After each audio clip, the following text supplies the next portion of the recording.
So for this session today, I'm going to talk about, I'm going to read. So if you're following along in the book, we're on page 293, and we're going to talk about clarifying the vision in creating and building. And I actually, because these are so low production, one of the things I don't spend time doing before I jump on is thinking about like how to make this engaging. That's like, how to structure this.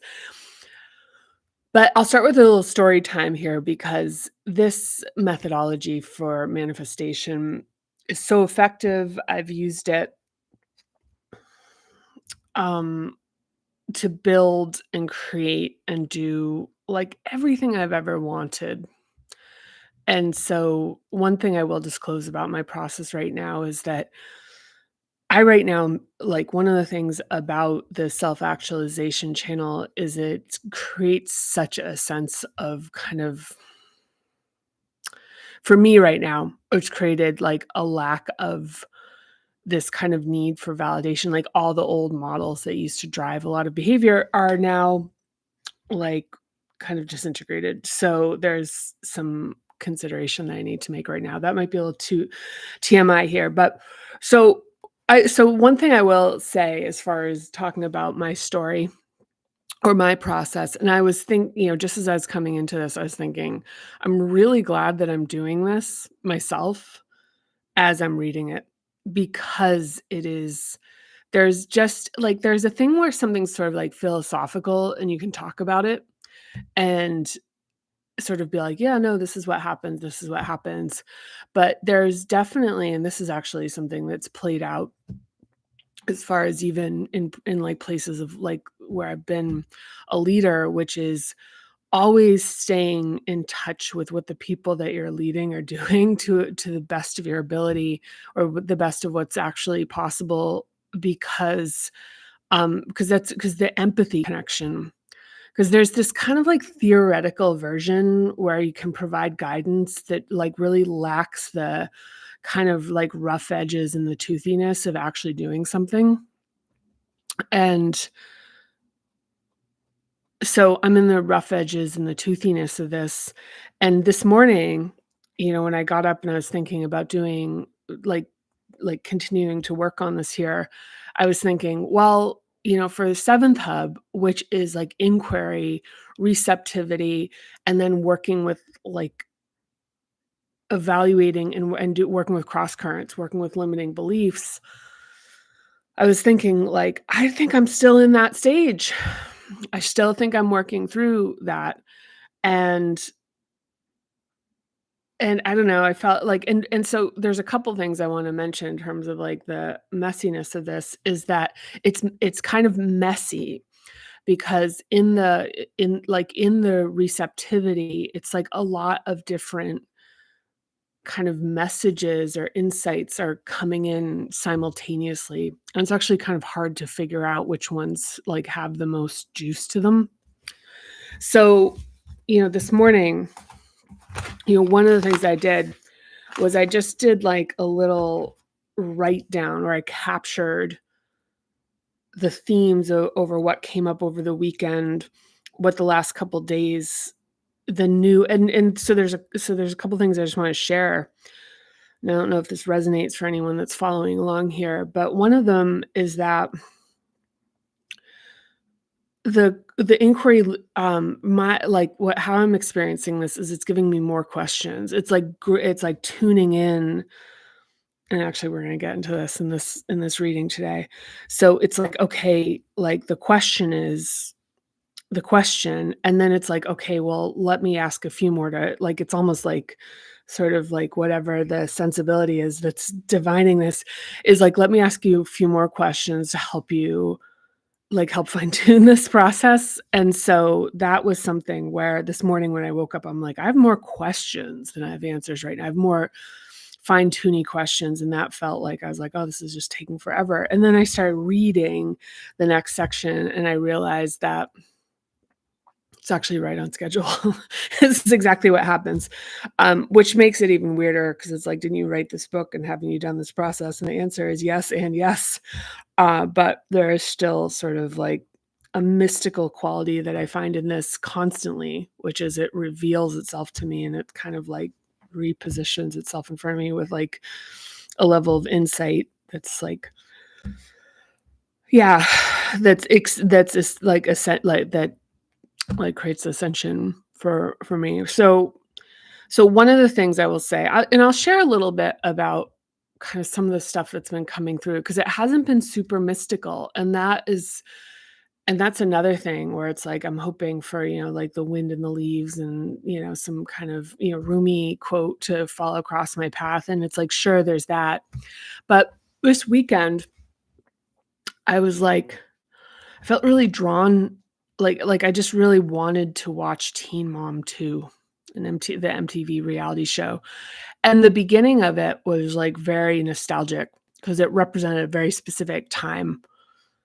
Um, and also, that you've got the moms are really rural, and it's, like, reminding me of, like, not only when I, like, saw it, because I did see it when it first came out, when I'd go up to New Hampshire myself, but just even that life, just very, very straightforward, and I just found that I was like, "Okay, like, as I started watching more of it, I was like, "This doesn't feel very good."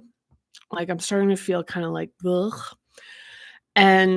But I still want to watch. Like, there's still this, like, this magnet, and so I wasn't this was, like, conscious, so I've found that for me, there's a difference between sort of just tuning out and going below consciousness versus being conscious and experiencing this, and so it's, like, feeling, like, in myself and being able to watch this and be like, "I can't s" like, literally a magnet.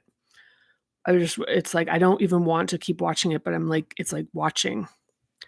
It's like this thing it's like keep watching.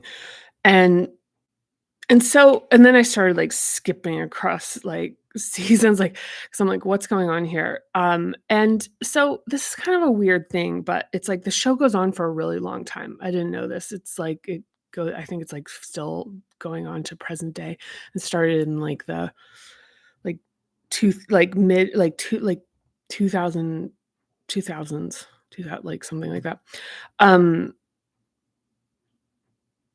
and it's still happening, and the thing is that this might be TMI.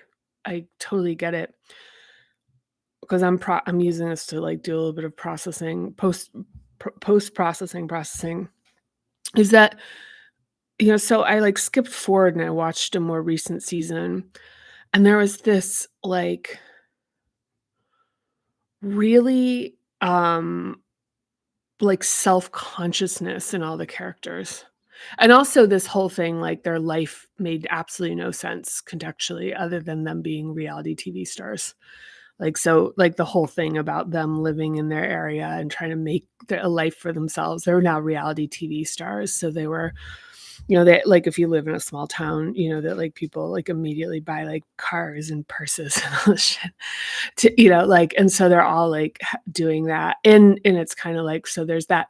But there's also, like, that and that's, whatever. That's just that's the no it's just a more of an observation than a judgment. I've certainly been there. Um, but there's this self-consciousness where they're starting to really invest in being entertaining on purpose. And that was the thing where I was like, "Oh, that's the thing." So and it's like it's the one of the things I think with social media, and even it really tied into my reluctance to, where like to use social media for this and even to make these videos particularly appealing and not in alignment with me just expressing myself as I am right now. Not in the beginning I was even like of doing these, I don't know, I don't even want to like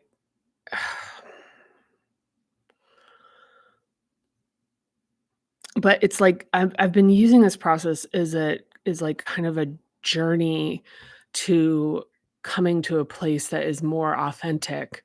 And it's interesting how, like, the kind of snake can sort of eat its tail kind of thing, if that's even the right kind of analogy, where this medium winds up becoming,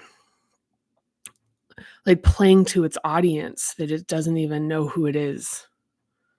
Like, the whole notion of, trying to be entertaining and pleasing to, a monolith of non-specific attention, and anyone with a social media account has this. When you're posting, you're not talking to anyone. You're posting something, and there's a couple people that you kind of assume are gonna see it, but there's just this sense of, like, you as a marketing, I saw someone on a TikTok last night, talk about themselves, and they said, "I'm going on this trip, and I'm doing this whole rebranding." I'm like, "We're really there," like, where it's like, it's really an impediment, like, this thing about, like, ourselves as a product. And and that in and of itself as a standalone concept is like, so what? It's like, well, the so what is that to be a product means that the validation of being purchased and engaged with comes into play. And that means that there needs to be, let's see,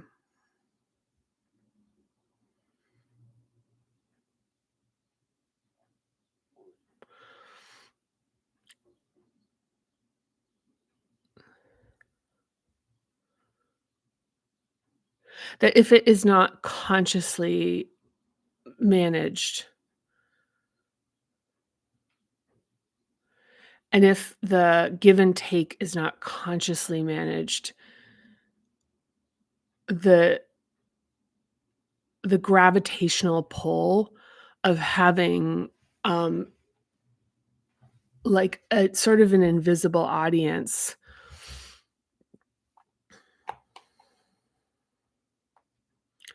that you're interacting with,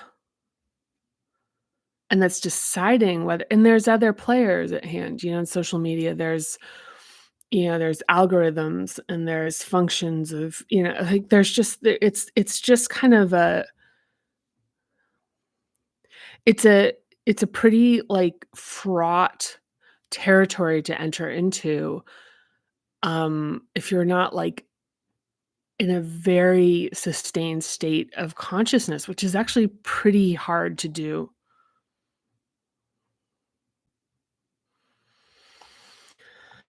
So, back to what this process represents, and this is, like, a long road to, like, of whatever, and like, and maybe, like, a bit cringe, which is actually kinda meta here, but as soon as we're playing to an audience, when we're expressing ourselves and, like, creating things and doing things, um, like, that's part of it. It's like this essential part of creation is that we're linking with other people.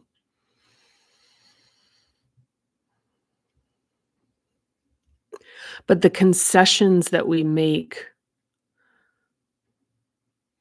and about, like, who we become and what we're trading and what we're giving up and what we're showing,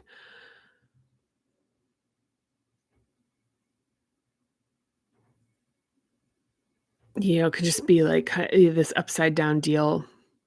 And so that was something for my own process in terms of clarifying things that have to do with Parinama, this project, and where it goes next. Like, the thinking on that. It's a facet of it. It's not everything. It's not everything. So once again, it's like it's kind of messy in this stage where it's like there's, and I'd forgotten about this, where it's like there's a lot of different facets that are kind of locking in together and sort of um coming into play. So there's that. I'm giving that as this, like, kind of weird example, definitely, potentially TMI. There are a couple of other things that came up, but then, then, more questions came through. So let me read here. This is so in the sixth hub descending here. So keep in mind that in this process, what we've already gone through is the inquiry, like developing questions that we don't have answers for, and then being really receptive to having those answers kind of come through in a way where it's providing new information for us that is directly related to things we want to create and build. And even if it's like, what is my higher purpose? What, or if it's like, what's any question. But the thing is like the key of it is that you don't have an answer. So that's part of the tough one that's talked about at length in the other videos. And then the other part is cross currents, working with limiting beliefs, because those will start to spin up as we get in, as you kind of open up and clear space for asking questions without answers. Because sometimes, internalized adaptations will kind of speak back to the questions. And you'll know because they just feel like shit. It's like bad things. Like this process is like the feeling of it is actually really like it's like pretty clean. So it's like the cross currents are the things that feel bad or make you want to stop or feel like shame or fear or whatever. So anyway, so let's do some reading. So where are we next? So the sixth hub descending. So the answer to your seventh hub inquiry will come, but in the beginning, it may be a bit blurry and incomplete. Sometimes it starts as the first pearl on a long strand that requires your continued attention as it begins to reveal itself pearl by pearl.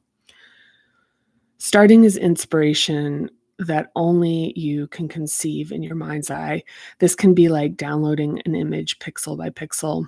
It will require staying with it as it becomes increasingly clear.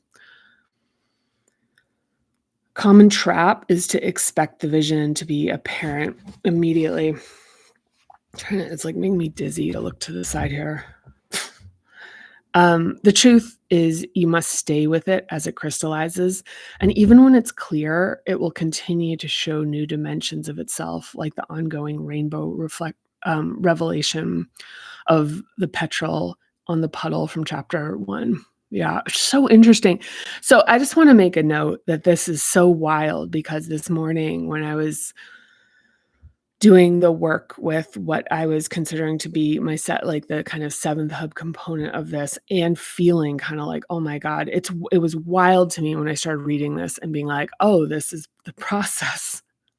And and I guess I point that out because, and even the petrol thing of feeling that kind of, that feeling that's talked about in the beginning of the book about the kind of, it's kind of like the revelation in terms of the messiness and the same matter kind of showing a bunch of different notions, but it arising from the same phenomenon. But it's just wild to me. I just want to share that because this is like, yeah, I don't know. The longer you can tolerate this without involving the opinions of others, the more likely you are to connect with something remarkable. You're the first person to see this insight as it travels on its path to becoming real. And as a new idea that has no physical form, it's vulnerable, fragile, and usually won't withstand criticism and scrutiny. Be very careful about who you share things with at this stage. When you realize that you need to return to school, gain special training, or want to build something or any other manner of creation, incubating and fostering the initial growth of this vision should only happen with warm, positive, and encouraging people. Eventually, testing it with harsher elements of the larger world and incorporating feedback will be important. This comes next in the fifth hub, but not at this stage, not yet. So changing how you see yourself as part of the sixth hub descending process. The doubts, cross currents, don't know that the ability to achieve the size and scope of your vision is what you'll grow into and become throughout the process of doing it. Creation doesn't just transform the world around you through making things, you will be transformed through the process. The fact is, you are not the person who can achieve your dreams. You only become this person by doing it. You will need to envision the person you want and need to be to make your creation happen. Maybe you've never imagined yourself as the kind of person capable of doing something so big and brave. Perhaps you have the mistaken belief that you're not the person who can do it, and you may be right to a certain extent. In the fourth hub descending, I'll discuss the recruitment of people who help make your vision possible. You won't do it alone. Your limiting beliefs will resist this new idea of who you can be and will also be particularly aware and receptive to people projecting their insecurities and fears on you. Our brains are meaning-making machines, and they will find validation of any strongly held belief, regardless of its validity. Although the non-believers may be easy targets for blame, it isn't their lack of belief in you that's holding you back. I'm going to read that again because it's really important. Although the non-believers may be easy targets for blame, it isn't their lack of belief in you that's holding you back. When you believe in yourself, those people will find it increasingly difficult to voice their criticism, and you'll have a hard time taking them seriously. If people don't have the vision to see your potential, it's their limitation. But when you choose to tolerate and believe them, you make it yours too. Again, you don't need to have all the talents and capabilities required to make your vision real. You won't do this alone. If you actively engage in this process as you continue, you'll find help when you need it. In most cases, you don't know who they are yet, but if you keep going, you will. You will. You are the captain of the ship, but you don't need to know how to build it. You just need or how to build one. You just need the vision to point the bow forward, to inspire and keep trying. It can be a lonely process in these upper hubs. It's hard to have an idea that you believe in before there's physical evidence of its existence. Keep in mind that most people haven't gone through this. So they don't have receipts, and their so-called advice is a thinly disguised projection of their own insecurity. People try to be helpful, but feel helpless when you're navigating depths they have yet to face themselves. Unless they have been successful at doing what you want to do, folks who've tried, failed, and given up can be particularly dangerous. Just smile and nod and don't take what they offer seriously. Again, be careful about sharing ideas when you're at this stage. They're gestating and highly vulnerable to outside influence. Talking about something you don't yet fully understand can confuse everyone involved, including you. In addition, people who don't have the vision, imagination, or experience with the personal transformation of creation won't be able to see your potential. And their limited perspective will be disturbing when you are incubating the delicate new belief in yourself. Even if it's well-meaning, a single comment or question can deflate or destroy something before you even it even has a chance to form. The time to talk to everyone will come in the fifth hub, not now. Sometimes folks get upset about people who didn't believe in them before they changed and succeeded, but it's not the responsibility or obligation of others to understand your vision. There's nobody who can truly know your full potential better than you do. And you are going through a process that few people undertake. Friends, partners, and family will try to understand, but unless they've gone through it, even their attempts to connect and relate will come up short. The temptation to enroll people to assuage insecurities. A good example of having written a word, read it, never. Assuage insecurities of your expanding identity can get intense. The temptation to enroll people to assuage insecurities of your expanding identity can get intense. But if you enroll others at this stage, they'll be sharing the captain's chair with you, so choose wisely. Once you know how to navigate this early period, you can return to the process again and again, building things with ever-increasing complexity. Use the techniques and exercises in Chapter 9 to support the ideation process. Reread the section on cognitive biases and identify the clear out limiting beliefs using the cross currents exercise from the 7th hub descending chapter. So I'm going to wrap up there for today. The next session, I'm going to do the track patterns exercise, which is on page 294. So, a couple nuggets in here that I think are valuable to point out, which is that this stage is very is just it's very nascent. And so sharing your ideas with people is really risky for the reasons that are outlined in here. And there's also a lot like one thing that I've seen a lot in popular culture is this kind of thing like, "Hey, you didn't like me when or you didn't believe in me, and so therefore, like when I was coming up and now I've made it and you don't, blah blah blah," and like the resentment. And it's fine. Like it's fine if there are people that didn't believe in you when you were coming up and didn't support you and you don't really want them to be part of your continued experience, but it wasn't their responsibility to see. It isn't their responsibility. And the activation of people who don't believe in you, if you transmute that into energy, which I've done many times, it's just energy. So you can transmute it. Like people don't believe in you. Like get kind of activated by pulling that in and being like to disprove it. Not kind of like wilt in the face of it. Because, I think I mentioned this in a reading before, which is that people who have done wildly successful things and created, I don't really mean the building part. I mean creating in this people who have swam in these waters and taken it all the way through the process that we're going to talk about. They don't discourage people. And if they do, it's their own like self-actualization that's been impacted, that needs work. But for the most part, really like wild, abundant creators are always trying to bring other people in to experience their capacity and their potential. Like that's because it's actually like for many people who are very effective in this, they understand that that is part of how they power themselves up, how they get themselves to the next level. It's the self-transcendent aspect, which is that when